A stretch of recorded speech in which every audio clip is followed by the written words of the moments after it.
नमस्कार, आपके साथ मैं हूं सुखवीर। आप देख रहे हैं आपका अपना चैनल भिवानी हलचल। आइए एक नजर डालते हैं अब तक की न्यूज हेडलाइंस पर।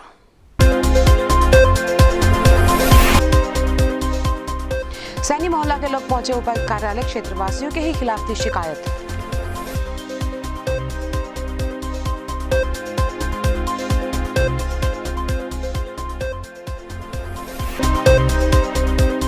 कोरोना संक्रमण से बचाव के लिए सभी लगवाएं कोरोना वैक्सीन, कहा जेपी दलाल ने।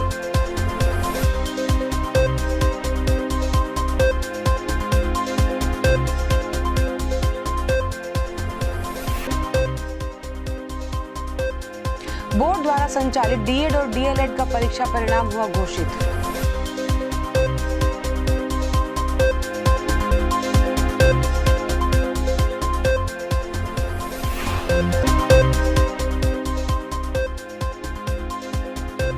मांगों को लेकर अनुबंधित कर्मचारी बैठे धरने पर, नए ठेकेदार के आने से है विरोध प्रदर्शन।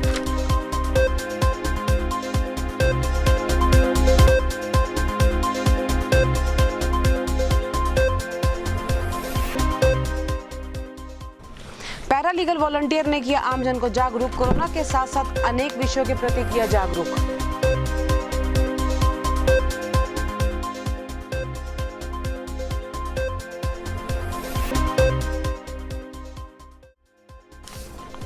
भिवानी पुलिस ने काटे चालान, कोरोना के प्रति सावधानी बरतने की दी सलाह।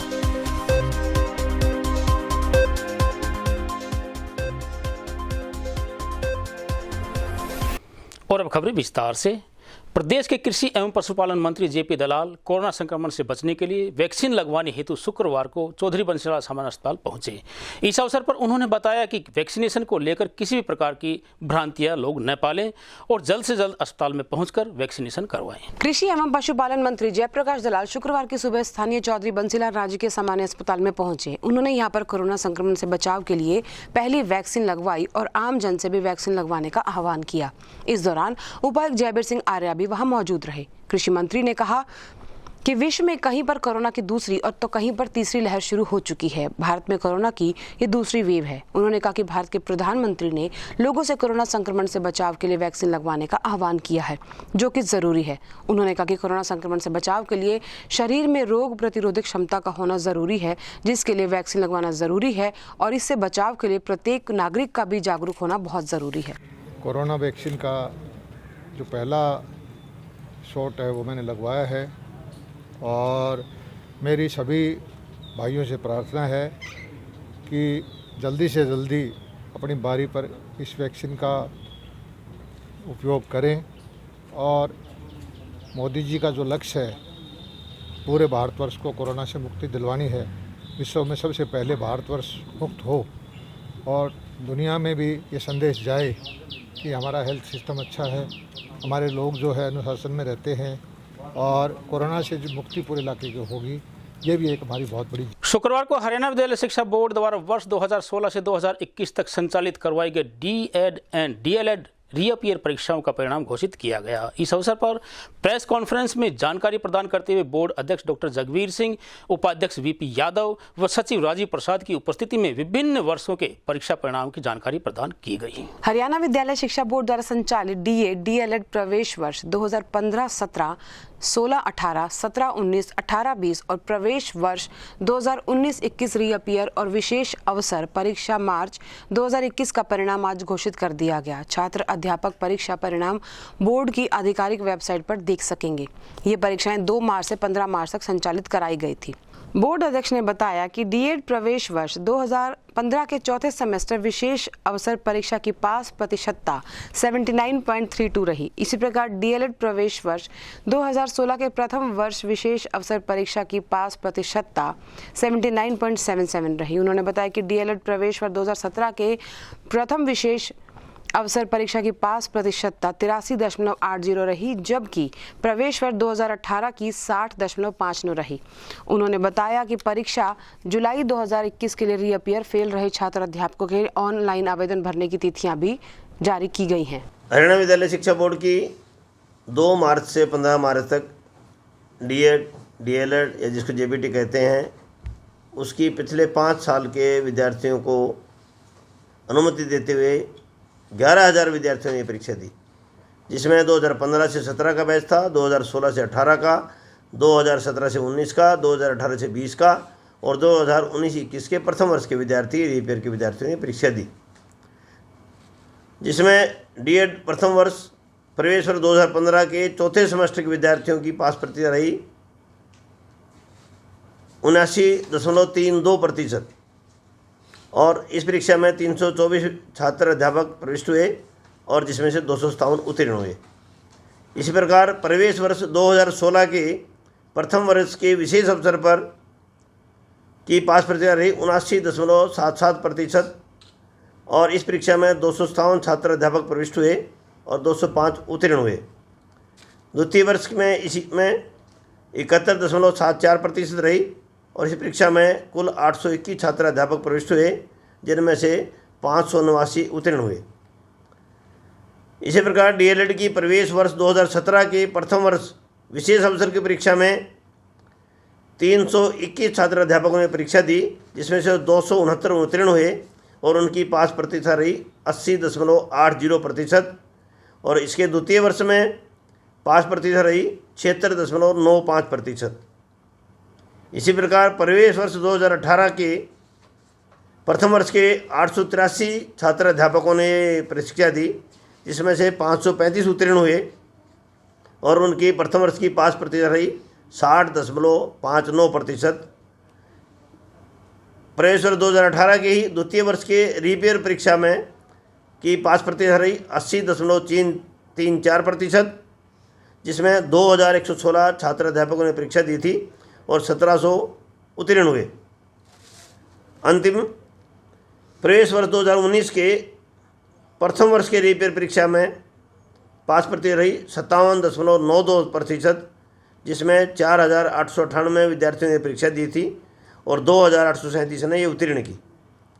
आज सायंकाल 7 बजे के बाद से बोर्ड की वेबसाइट www.bsech.org पर प्रत्येक छात्र अध्यापक अपना परीक्षा परिणाम। आज का जो रिजल्ट आया है उसका अगर मैं श्रेय तो मैं उन अध्यापक और जो स्टूडेंट हैं, जो छात्र अध्यापक है, उनको देना चाहूँगा। उनकी मेहनत थी, बोर्ड ने जो अपने स्टैंडर्ड थे उसके अनुरूप ही सब कुछ किया था और अगर उनका अच्छा रिजल्ट आता है तो कहीं ना कहीं उन्होंने इस बार अच्छी परीक्षा की तैयारी करी होगी। दूसरा मैं आपको बताना चाहूँगा कि इस बार बोर्ड ने अपने जो नियम हैं प्रतिरूपण को लेके या दूसरे चीटिंग को लेके वो और सख्त किए हैं, वो और स्ट्रिक्ट किए हैं।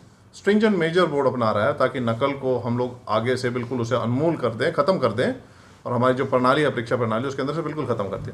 तो कहीं ना कहीं इसका डेटरेंट इम्फेक्ट भी बच्चों को जरूर लगा होगा और उन्हें लगा होगा कि अब तो सब पढ़ाई के द्वारा ही आप उत्तीर्ण हो सकते हैं, अदरवाइज नहीं। ये भी माना जा सकता है सर, कोविड के दौर में जो प्रश्न पत्र थे वो काफ़ी जो है आसान बनाए गए। नहीं, देखिए मैं इसमें थोड़ा सा वो नहीं रखूँगा। मैं कहता हूँ कि ये सारा क्रेडिट है वो श्रेय टीचर्स को या उनके जो बच्चे हैं, जो अभिभावक हैं, उनको जाता है। अगर उन्होंने मेहनत करी है, कि उनकी मेहनत का फल है कि जो रिजल्ट अच्छा आया है। स्थानीय चौधरी बंसीलाल सामान्य अस्पताल में कार्यरत अनुबंधित कर्मचारियों ने नौकरी जाने के खतरे को ध्यान में रखते हुए स्वास्थ्य विभाग प्रशासन के खिलाफ प्रदर्शन किया। वहीं उन्होंने प्रशासन से सभी पुराने अनुबंधित कर्मचारियों की नौकरी बरकरार रखने की प्रशासन से मांग की। भिवानी में आज अपनी मांगों को लेकर अनुबंधित स्वास्थ्य कर्मचारियों ने नागरिक अस्पताल परिसर में बैठकर नारेबाजी करते हुए धरना दिया। बताया गया कि 1 अप्रैल से ठेका आधार पर नागरिक अस्पताल में स्वास्थ्य कर्मचारी भर्ती करने का नया टेंडर शुरू हो गया है। इस दौरान नए ठेकेदार को टेंडर की कमान सौंपी गई है, जिससे कि पुराने ठेका आधार पर लगे स्वास्थ्य कर्मचारियों में नए ठेकेदार के प्रति रोष है। उन्होंने कहा कि नया ठेकेदार उन्हें हटाकर दूसरे कर्मचारियों को भर्ती करेगा। साथ ही उन्होंने आरोप लगाए कि उनकी 2 दिन से हाजिरी भी नहीं लगाई गई है। वहीं प्रदर्शन कर रहे कर्मचारियों ने मांग करते हुए कहा कि पुराने कर्मचारियों को न हटाया जाए और उनकी हाजिरी 1 अप्रैल से नए टेंडर अनुसार लगाई जाए। उन्होंने बताया कि लगभग 311 ऐसे कर्मचारी हैं जिन्होंने कोरोना काल में काम किया था। उनका कहना था कि अगर उनकी मांगे नहीं मानी जाती तो वे बड़ा आंदोलन भी करेंगे। समस्या ये है जी, हमारा ठेकेदार चेंज हो गया जी, ठीक है। सीएमओ मैडम ने भी इन्होंने बोला था कि भाई कोई भी ठेकेदार आएगा तो बंदे चेंज नहीं होंगे। हमारी 1 तारीख से उन्होंने हाजिरी नहीं लगाई। ये समस्या है हमारी मेन समस्या। और ये भी है, ठेकेदार कोई भी आए, हमारे यही कर्मचारी रहने चाहिए जिन्होंने अपने कोरोना काल में बहुत अच्छी तरह ड्यूटी की थी। तो सुनने में आया 311 कर्मचारी को दिया गया है, ये सच है या झूठ है? क्या ऐसा है जी, सुनो, 311 कर्मचारी है। अभी हमारे पास कोई भी ठेकेदार का कोई मैसेज नहीं आया है कि भाई आप हमारी हाजिरी नहीं लगा रहे। अच्छा, इन्होंने डॉक्यूमेंट्स मांगे, हमारे कागज़, अच्छा ऊपर तो ये बोल रहे हैं कि पुराने कर्मचारी हम लगाएंगे, तो हमारे कागज़ तो ऑलरेडी इनके पास ही हैं, हमारी तो हाजिरी लगनी चाहिए, हमारे कागज़ थोड़ी जमा होने चाहिए। मैं लोकेश सर्व कर्मचारी संघ ब्लॉक प्रधान। आज जो ये हमने धरना लगा रखा है, ये हमने ऐसे ही नहीं लगाया। हमने प्रशासन को पहले चेता दिया था कि 31 तारीख को हमारा टेंडर चेंज हो रहा है, हम चाहते हैं कि हमारे वही कर्मचारी रहें। सर ये जगह कौन सी जगह पर धरना दिया गया और कहाँ पर दिया गया? ये सिविल हॉस्पिटल भिवानी में।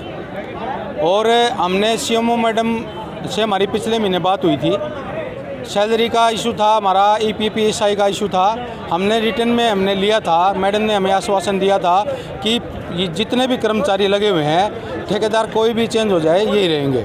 माननीय सुप्रीम कोर्ट का भी फैसला यही है कि ठेकेदार कोई भी बदल जाएगा लेकिन कर्मचारी वही रहेंगे। लेकिन जो नया ठेकेदार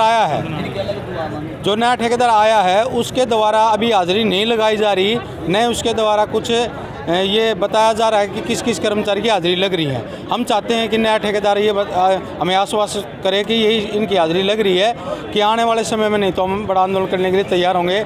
और हमने ये ज्ञापन भी PMO के नाम बनाया है आज। इसमें जो साथियों को EPF नहीं जमा, जो पिछले ठेकेदार का काफ़ी बड़ा घोटाला EPF में कर रखा है ठेकेदार ने, हम चाहते हैं कि यहाँ पे कैंप लगवाया जाए और EPF के घोटाले को उजागर किया जाए और जिन साथियों के पैसे जमा नहीं उनके पैसे जमा करवाए जाए। हमारी मांग यही है, चाहे कोई भी ठेकेदार आए, हम कोरोना योद्धा हैं, हम सारे बंदे कोरोना में ये ड्यूटी दे चुके हैं, इसलिए हम ही रखें, चाहे कोई भी ठेकेदार आए। तो ये धरना दिया गया है, कहाँ पर दिया गया है? ये सिविल हॉस्पिटल में दिया गया है भिवानी। शुक्रवार को जिला विधिक सेवाएं प्राधिकरण चेयरमैन तथा जिला एवं सत्र न्यायाधीश रमेश चंद्र डिमरी के निर्देशानुसार एवं प्राधिकरण सचिव शिखा के मार्गदर्शन में PLV यशवीर सिंह द्वारा तोशाम रोड पर कोरोना महामारी से बचने के लिए लोगों को जागरूक किया गया तथा महामारी से बचने के अनेक उपाय उन्हें सुझाए। जिला विधिक सेवाएं प्राधिकरण के चेयरमैन और जिला एवं सत्र न्यायाधीश श्री रमेश चंद्र डिमरी के निर्देशानुसार जिला विधिक सेवाएं प्राधिकरण के सचिव और मुख्य न्यायिक दंडाधिकारी शिखा के मार्गदर्शन में पैरालीगल वॉलंटियर यशवीर सिंह ने तोशाम मार्ग पर नागरिकों को कोरोना महामारी से बचाव के बारे में विस्तार से जानकारी दी। PLV ने नागरिकों को बताया कि कोविड-19 महामारी के अचानक बढ़ते मामलों को देखते हुए सरकारी प्रयासों के साथ साथ हरियाणा राज्य विधिक सेवाएं प्राधिकरण ने मत जा नजदीक, खुद को रखे ठीक, उन पे रहे आंख, ढके न जो मुंह और नाक, इस नाम से व्यापक कोरोना जागरूकता अभियान चलाया। PLV ने बताया कि कोरोना का ग्राफ लगातार बढ़ता जा रहा है। नागरिकों को कोरोना से बचाव के लिए सोशल दूरी बनाए रखें, बार बार साबुन से हाथों को धोएं, सैनिटाइजर का प्रयोग करें, मुंह पर मास्क का प्रयोग करें और मास्क का प्रयोग भी ठीक ढंग से करें, मुंह और नाक को अच्छे ढंग से ढकें और औपचारिकता ना करें, जिससे कि इस कोरोना महामारी से बचा जा सके। इसके अलावा उन्होंने नशा मुक्ति, बाल मजदूरी, घरेलू हिंसा, बाल विवाह आदि संबंधित योजनाओं के बारे में बताया, जिसमें कि डिफरेंट NGOs के जो ऑर्गेनाइजेशंस के जो पदाधिकारी हैं उनके साथ यहाँ बातचीत के लिए उनको आमंत्रित किया गया था। हालसा के द्वारा एक नए प्रोजेक्ट को लॉन्च किया गया है, जो कि कोरोना के बढ़ते हुए केसेस को मद्देनज़र रख के ही ये प्रोजेक्ट लॉन्च किया गया है, जो उसका की नाम है मत जा नज़दीक, खुद को रखें ठीक। इसके तहत जो नीडी लोग हैं, ज़रूरतमंद व्यक्ति हैं, उनको मास्क वितरित किए जाएंगे फ्री ऑफ कॉस्ट और साथ ही साथ लोगों को जागरूक किया जाएगा कि वे बिना मास्क पहने घर से ना निकलें और टीकाकरण अभियान में भी जोर शोर से बढ़ चढ़कर भाग लें, वैक्सीनेशन जो है अपनी लगवाएं और जागरूकता के साथ साथ जो मैंने बताया लोगों को मास्क भी फ्री ऑफ कॉस्ट डिस्ट्रीब्यूट किए जाने हैं। उसके लिए हमने विभिन्न जो NGO हैं उनसे सहयोग की मांग की है कि NGOs हमें फ्री ऑफ कॉस्ट जो मास्क उपलब्ध कराएं, उन्हें हम ज़रूरतमंद लोगों में बांटें और उन्हें जागरूक करें। कोरोना काल का ये दूसरा लहर एक किस्म से शुरू हुआ है। जैसे जैसे केस बढ़ते जा रहे हैं तो आज शिखा मैडम ने एक मीटिंग बुलाई है। मीटिंग बुलाकर जो नीडी चीज़ को ज़रूरत है उन आदमियों को मास्क की, और पहले भी जो कोरोना काल के दौरान जो उन्होंने काम किया था, पोस्टर से लोगों को जागरूक किया था, मास्क बांटे थे, तो वो काम एक बार फिर शुरू किया जाएगा। तो इनके दिशा निर्देशों पे कल से ये अभियान शुरू होगा, जिसमें ज़रूरतमंद व्यक्तियों को मास्क दिए जाएंगे या भीड़ भाड़ वाले इलाके जहाँ की कोरोना फैलने का और ज़्यादा खतरा रहता है वहाँ मास्क वितरण किए जाएंगे और ये जागरूकता पोस्टर लगाकर लोगों को जागरूक किया जाएगा ताकि लोग कोरोना से बच सके। जिस तरह पहले कोरोना काल में लोगों ने जागरूक करके बचाव किया था, वैसे ही एक बार फिर करने की ज़रूरत है, क्योंकि लोग काफ़ी लापरवाह हो चुके हैं और वो बीमारी का इतना ध्यान नहीं रख रहे, इसलिए एक बार जागरूक अभियान की दोबारा ज़रूरत है और वो कल से शुरू किया जाएगा। कोरोना महामारी के दिन प्रतिदिन बढ़ते केसेस को ध्यान में रखते हुए 20 मार्च से 19 अप्रैल तक लोगों को जागरूक करने के लिए भिवानी पुलिस द्वारा विशेष अभियान चलाया हुआ है। इस बारे में पुलिस निरीक्षक हरिओम ने बताया कि उनके द्वारा जो भी वाहन चालक मास्क इत्यादि का प्रयोग नहीं करते उनके खिलाफ सख्त कार्रवाई करते हुए चालान काटे जा रहे हैं। कोरोना महामारी के फिर बढ़ते केसेस को देखते हुए भिवानी पुलिस द्वारा जागरूकता अभियान चलाया हुआ है। बीती 20 मार्च से शुरू हुआ ये अभियान 19 अप्रैल तक चलाया जाएगा, जिसमें कोरोना के प्रति लोगों को जागरूक करने के साथ साथ यातायात नियमों की अवहेलना करने वालों के चालान भी काटे जा रहे हैं। इस दौरान मास्क न लगाने वाले और कोरोना के प्रति लापरवाही बरतने वालों के खिलाफ भी सख्ती बरती जा रही है। आज नहीं, ये अभियान 20/3 से 19/4 तक कोविड-19 महामारी को देखते हुए लगातार इसके केस बढ़ रहे हैं और उसी को मद्देनजर रखते हुए मास्क के चालान, सोशल डिस्टेंस, लोगों को जागरूक किया जा रहा है। ज़्यादा से ज़्यादा इससे बचाव कैसे किया जाए, महामारी कम से कम फैले। और इसके अलावा मोटर व्हीकल एक्ट की उल्लंघना करने वाले वाहन चालकों के विरुद्ध भी जागरूक किया जा रहा है और उनका उल्लंघना करने पर चालान भी किए जा रहे हैं। अगर औसतन की बात करें तो कितने लगभग जो है लगभग सुबह शाम दोनों टाइम पब्लिक में जो है ना मेन रोड पर खड़े होकर के पहले सुबह का टाइम इनको जागरूक किया जाता है, शाम के वक्त चालान भी किए जा रहे हैं। करीब 20 के करीब चालान, 15 के करीब रोज़ाना उल्लंघना करने वाले, मास्क की उल्लंघना और मोटर व्हीकल एक्ट की उल्लंघना करने के लिए चालान। हाँ, लोग बीच में जो है ना मास्क लगाना छोड़ के थे, अब दोबारा से अभियान को जो है ना देखते हुए लोग जागरूक हुए हैं, दोबारा से मास्क लगाने शुरू कर दिए हैं और चालान से भी डर के जो है ना मास्क लगाना शुरू कर दिया लोगों। सर, टीवी चैनल के माध्यम से आप क्या लोगों से अपील करेंगे? मेरी लोगों से अपील है कि जब तक ये महामारी ख़त्म ना हो जाए सोशल डिस्टेंस रखें, मास्क लगाएं और 2 व्हीलर पर खास कर बिना हेलमेट के ना चलें। हनुमान ढाणी स्थित सैनी मोहल्ला निवासी न्याय की मांग को लेकर लघु सचिवालय स्थित उपायुक्त कार्यालय पहुंचे। इस अवसर पर स्थानीय निवासियों ने उपायुक्त जयवीर सिंह आर्य को वर्षों से बंद पड़ी गली को चंद लोगों द्वारा केवल अपने स्वार्थ के लिए खोलने के आरोप लगाए। वहीं उन्होंने इस संबंध में एक ज्ञापन उपायुक्त को सौंपा। हनुमान ढाणी सैनी मोहल्ला गली नंबर 5 के लोग आज जिला उपायुक्त कार्यालय पहुंचे। उन्होंने बताया कि हनुमान ढाणी के गली नंबर 5 की गलियां निजी गली है, जो कि करीब 50 साल से अधिक समय पुरानी है और ये बंद है और इसे जोर जबरदस्ती से खोला जा रहा है। उनका कहना था कि इस गली में कुछ कब्जादारी मनमानी करना चाह रहे हैं, जो कि कानूनी तौर पर भी गलत है। उन्होंने अपनी मांग लेकर उपायुक्त कार्यालय पहुंचे और इन लोगों ने जिला उपायुक्त को मांग पत्र सौंपकर कार्रवाई कराए जाने की मांग की। तो किस चीज़ का ज्ञापन दे रहे हो आज? जो हमारी पुरानी गली है, पर्सनल गली है और उस गली में बंद गली है, उसको ऊपर खाम खाई कब्जा करें, बाहर नहीं काटें और वह गली हमारी। कब्जा कौन कर रहा है? कब्जा तो एक तो कर्ण है, एक वो काला है और एक का मनोहर नाम है। ये जबरदस्ती कब्जा करें तो उनका मकान का कीमत बर्बादी होगा। जब से हनुमान ढाणी बची है उस टाइम से लेकर ये लग उस गली का कोई वारना नहीं था। ये हमारे 10-15 घर स्पेशल वो हमारी छोड़ी। जब वो वारना नहीं खोल रही, हमको तंग करते हैं दी रात में, कोई घड़िया बजाते हैं, कहीं बंसरी बजाते हैं, कहीं कहते तुम्हारा जान गेड़ा आ गया। हम देखेंगे तो जान गेड़ा आ गया। भाई जान गेड़ा किस तरह आ गया? पुरानी गली हमारा कोई किसी के नहीं, हमारी गली है। हमारे बढ़ के तो छोड़ कर गए, तुम्हारे पहली बढ़ के छोड़ के जाते तो हमारा क्या सही मतलब। शुक्रवार को भिवानी के उपायुक्त जयवीर सिंह आर्य स्थानीय अनाज मंडी में फसल खरीद कार्यों का निरीक्षण करने पहुंचे। वहीं उन्होंने फसल खरीद में लगे अधिकारियों को किसानों के शीघ्र टोकन काटने के आदेश दिए। साथ ही उन्होंने आड़तियों को भी इलेक्ट्रॉनिक झरना तथा तिरपाल आदि की व्यवस्था बनाए रखने के निर्देश दिए। उपायुक्त जयवीर सिंह आर्य ने स्थानीय अनाज मंडी का दौरा किया और फसल खरीद कार्य का निरीक्षण किया। इस दौरान उन्होंने संबंधित अधिकारियों को निर्देश दिए कि फसल खरीद के लिए शेड्यूल के अनुरूप ही अनाज मंडी में टोकन कटने चाहिए। उन्होंने आड़तियों को भी निर्देश दिए कि वे अपने पास इलेक्ट्रिक झरना और पर्याप्त मात्रा में तिरपाल रखें। उन्होंने कहा कि गेट पास के बाद ही फसल मंडी के अंदर आनी चाहिए और उन्होंने ये भी कहा कि यदि शेड्यूल के दौरान कोई किसान फसल नहीं ला पाता तो वो शनिवार और रविवार को रिजर्व दिन पर ही शेड्यूल कर सकता है। उन्होंने आड़तियों को निर्देश दिए कि अपनी दुकानों पर कोरोना से बचाव के लिए सैनिटाइजर रखें और मास्क का प्रयोग करें। और अब चलते चलते फिर से एक नजर आज की न्यूज़ हेडलाइंस पर।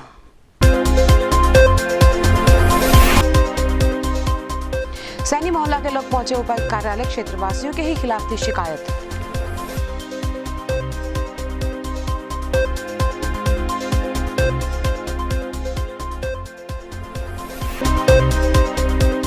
कोरोना संक्रमण से बचाव के लिए सभी लगवाएं कोरोना वैक्सीन, कहा जेपी दलाल ने।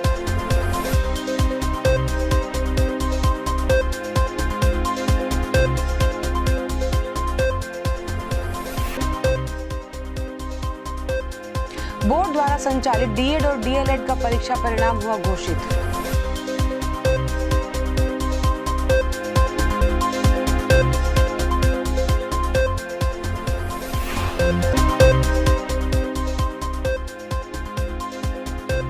मांगों को लेकर अनुबंधित कर्मचारी बैठे धरने पर, नए ठेकेदार के आने से है विरोध प्रदर्शन।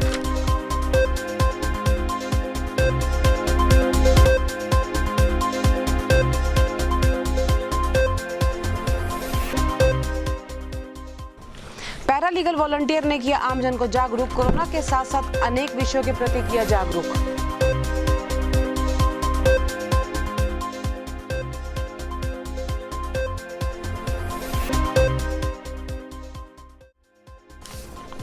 भिवानी पुलिस ने काटे चालान, कोरोना के प्रति सावधानी बरतने की दी सलाह।